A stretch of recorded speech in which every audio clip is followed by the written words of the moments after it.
The talk is the result of many years of work by the medieval Dunstable group, not to mention historians before us. In this keynote speech, we will cover just a fraction of the information that we have about Dunstable Priory, compressed into the next 24 minutes. Watch your clocks. It was 11 years ago that a group of local historians began a 2-year project to research the medieval history of Dunstable. Much of what we're going to see is based on the findings of this group in the photograph, many of whom are here today. We are very fortunate that the town has a number of early original documents, and this is where we started our research. We have the Priory charters from 1200 to 1300.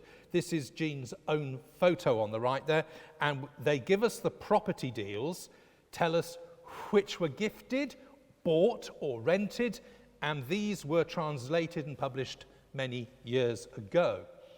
Then we also have the Priory annals, or diaries is another word you could use, again from 1200 to 1300. And a page of these you can see here, but when we started, these had never been fully translated from the medieval Latin.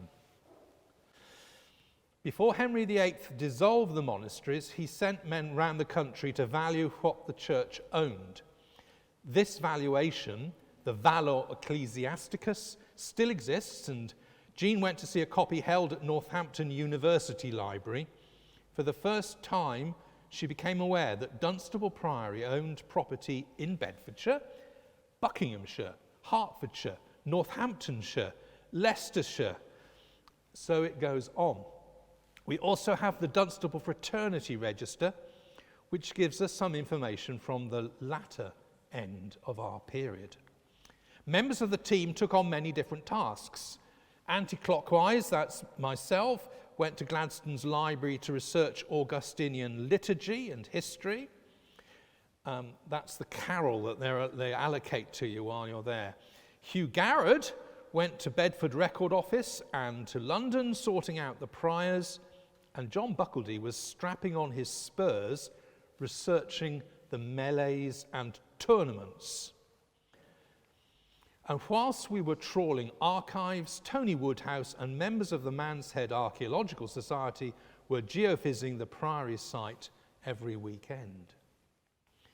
Dunstable does not appear in the Domesday Book, although it had been a Roman town called Doroco Brevis and is mentioned on the Antonine itinerary. There was no mention in 1086 because it had been too close to the Danelaw line to be a safe place to live. Possibly, was the area near the crossroads in no man's land, in other words. But we do know that around 1100, less than 2 decades after Doomsday, Henry I had a manor built here. Now there was somewhere for the royal court to stay when travelling north from London.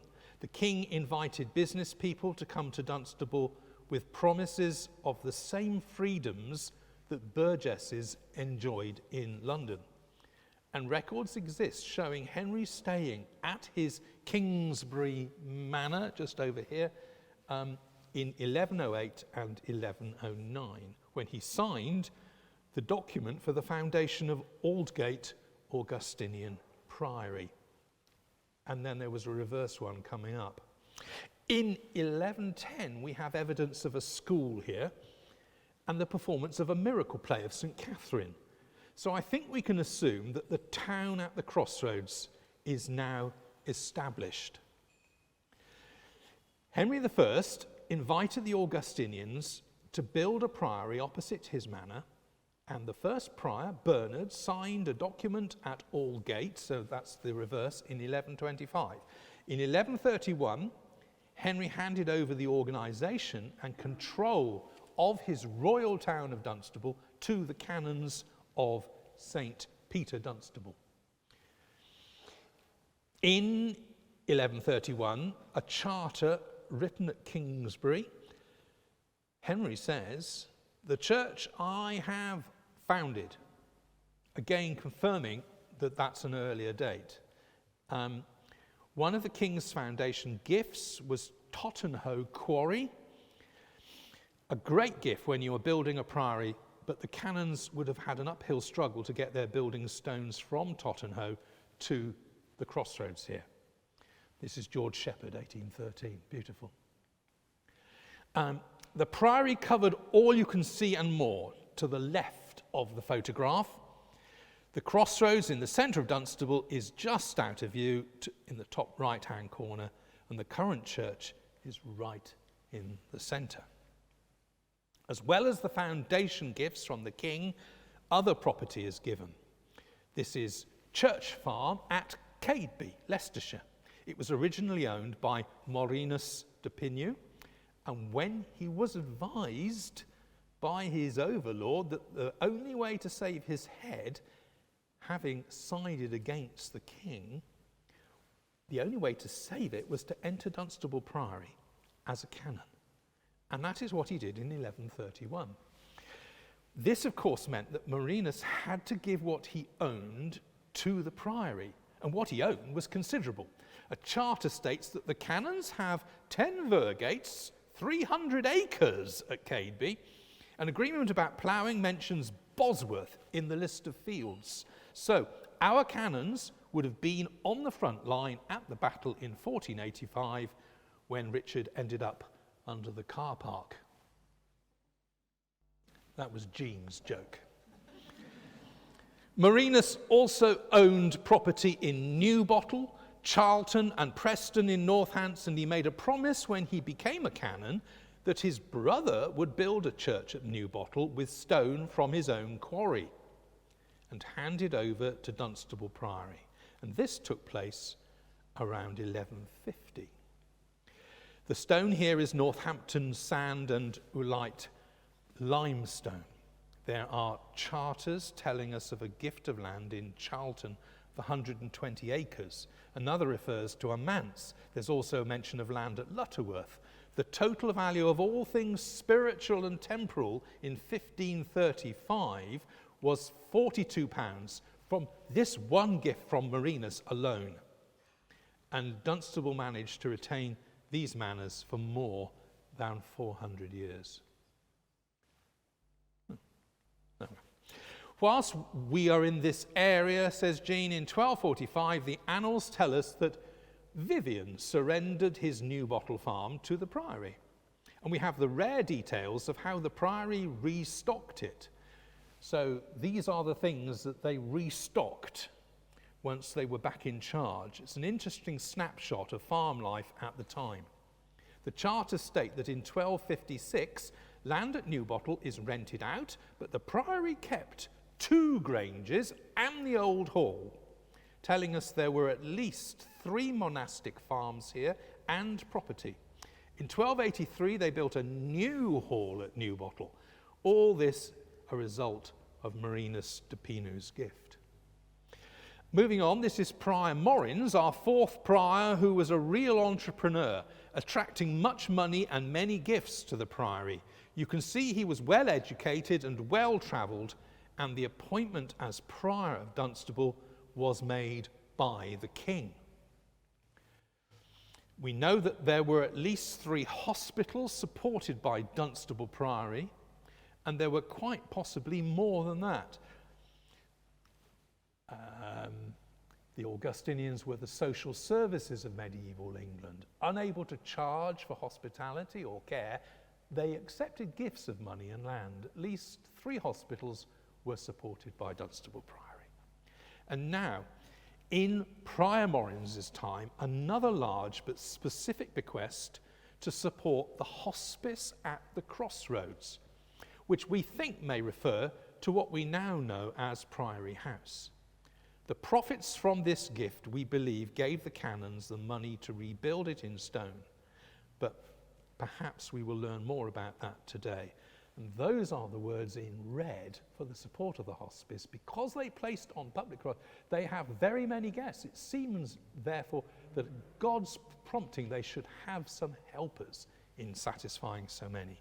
That's the underlying principle behind the gift. The map on the screen is not everywhere and everything that was included in this Derbyshire gift from Sir Gorfridus de Courchis, but it gives us an idea of the area from Eyelam and Dovedale in the west, just nudging into Staffordshire, almost up to Wirksworth in the east. The gift was so large, important and profitable that permission from the Pope had to be obtained, and 3 canons moved up there to manage the estates. The central section of Bradbourne Hall is the oldest part of the house, and Jean, and I think she's right, says that she believes it was built by our canons. The central, there's 3 wings, and it's the central one.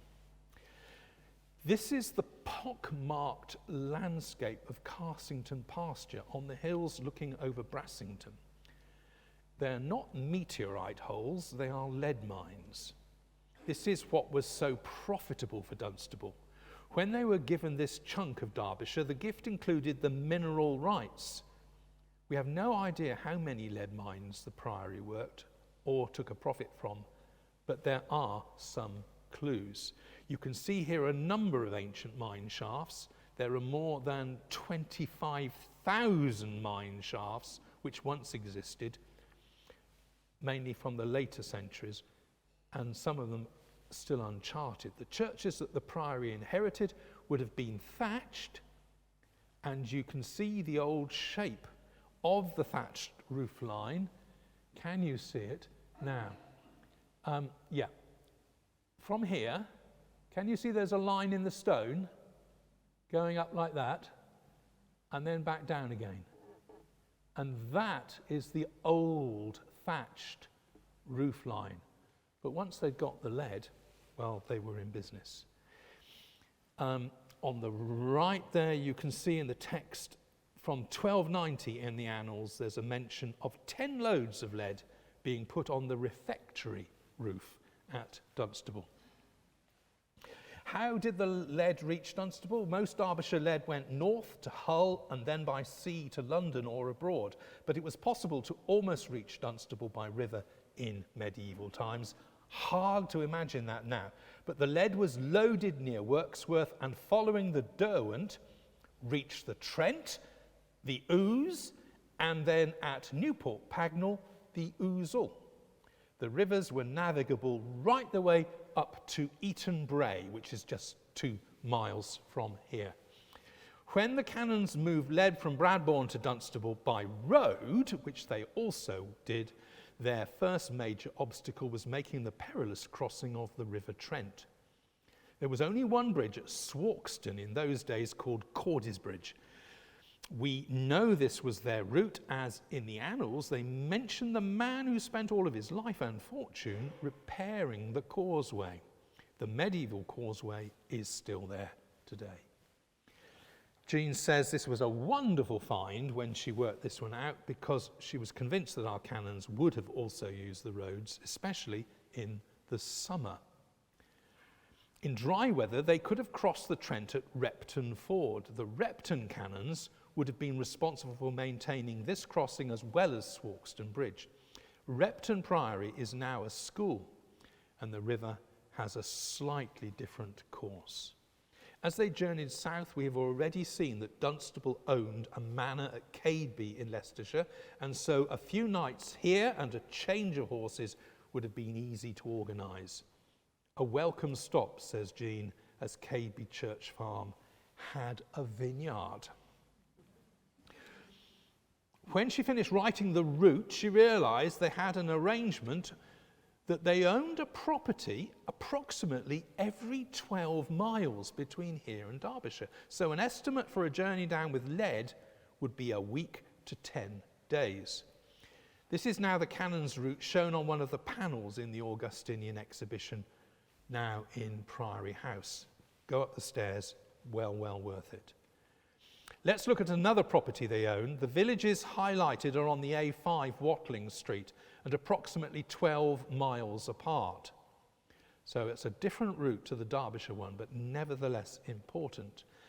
Moving on to Buckinghamshire, you'll see Great Brickhill and Shenley highlighted, again approximately 12 miles apart on the Watling Street.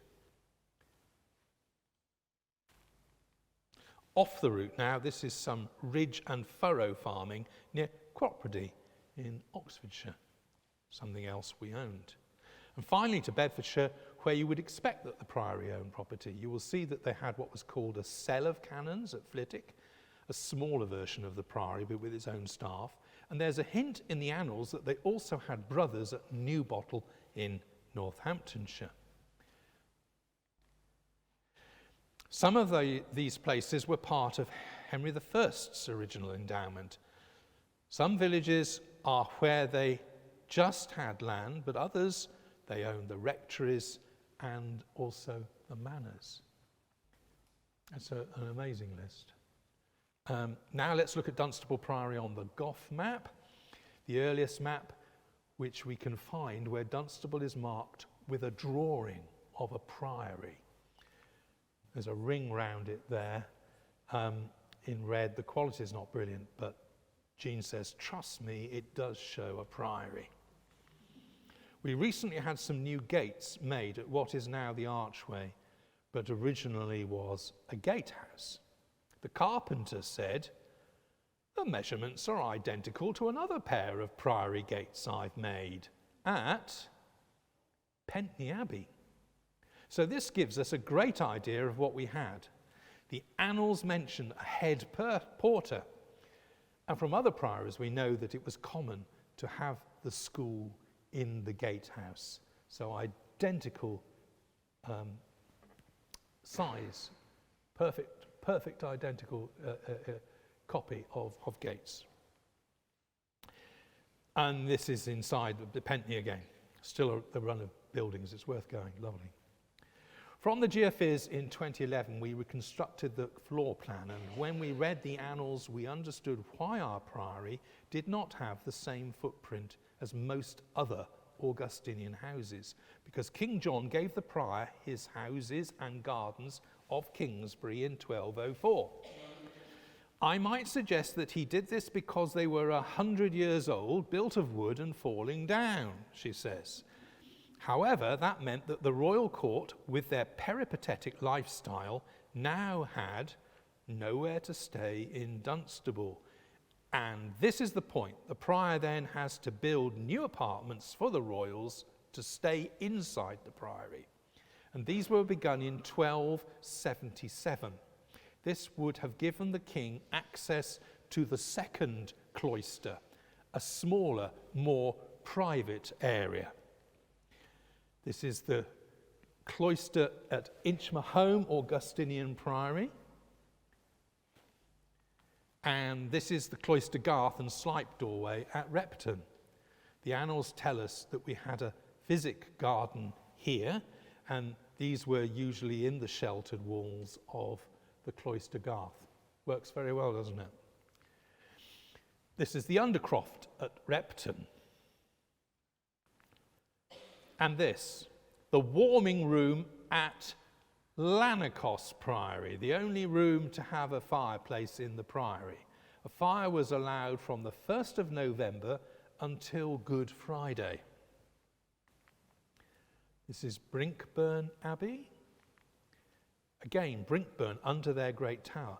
All of these photos come from Augustinian houses and help us visualize what was here. And this is how we believe our priory looked in the 15th century. These drawings are by Tony Woodhouse, who hopefully might be here. And the gatehouse in relation to the church makes so much more sense when seen like this, as indeed the whole priory gardens, as we now call them, but of course then was the priory itself. Highlighted here is the part of the church that remains and the archway. We're fortunate to have retained what is actually about 1/3 of the original church. When the priory was closed, the town succeeded in keeping the nave as it was, where they worshipped, and had in fact paid for a new roof. So they said, you can't have that, it's ours. She says, Prior Morins was our entrepreneur, and we have him to thank for the annals. So we have 100 years of detailed accounts of the priory, and now we have looking at what they built in those 100 years between 1200 and 1300. built, and then sometimes they actually did fall down as well. In bold, you can see leper hospital, rebuilt, founded, we built, completely rebuilt. We built a big barn at Stoke, and the same year on the second after lunch, our very fine new house caught fire. They're all the time doing so much. We built again a hostel, a dairy, a new private dormitory, as we were afraid the old one might fall down. We built a new house for carpenters and wheelwrights in the court at Dunstable, 1252. And it would be lovely to think that some of the bits which were being pointed out this morning when we were walking round could well be where the new house for carpenters and wheelwrights was. We completed.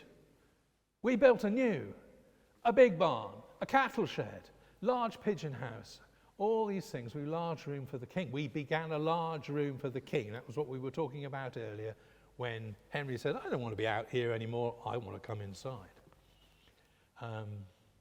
And we built a new bakehouse with its sheds, and a little previously a wall for the brew house, very important. 4 slides of building work with all but the last 3 entries taking place were within the 100 years, 1200 to 1300, and most taken from the Priory diaries. Just 4 of Dunstable Priory's churches where they were for a time supplying canons as preachers. We're aware that there were 26 canons here at one time, but we also know that they were supplying canons to officiate in many of their churches, and there were canons living at Ruxox, Flitwick, Radbourne, of course. They didn't do the hard work, she says. They were all ordained priests and had many, many helpers. When the site was geophysed 10 years ago, we found a large building which you can see marked in the snow, adjacent to the back of Priory House.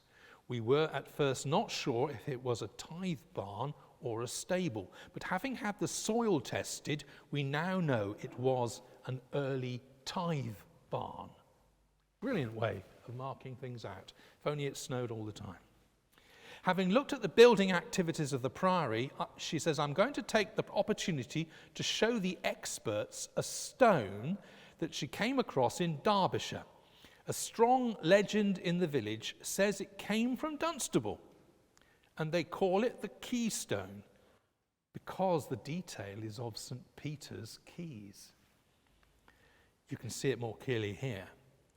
It's not now in its original place, but they're absolutely certain. I mean, these are real villages, quintessential villages. They've got memories. They don't watch television. They just talk to each other about their memories, and they know that this came from Dunstable. The window frame was found in what had become the cupboard under the stairs in a farmhouse in the same village. We're looking at what was the outside of the original house, which had one 15-foot square room on the ground floor with an external staircase leading to 2 more floors.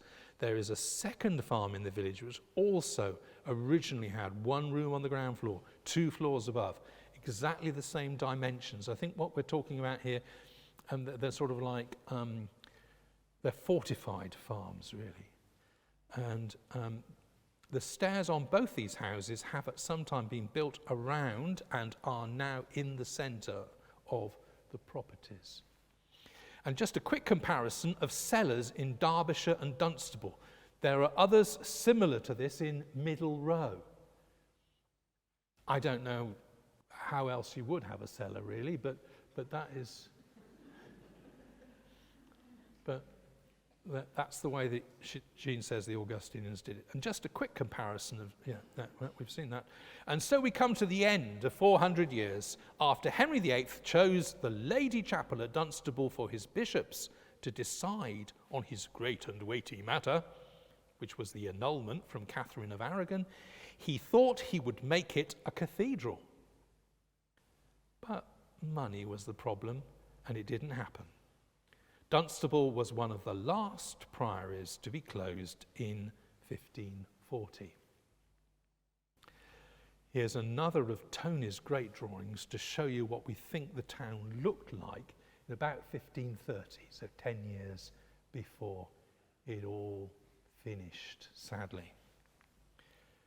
There's much more detail on our website, says Jean. It's Jean's talk, so give a clap for Jean, please.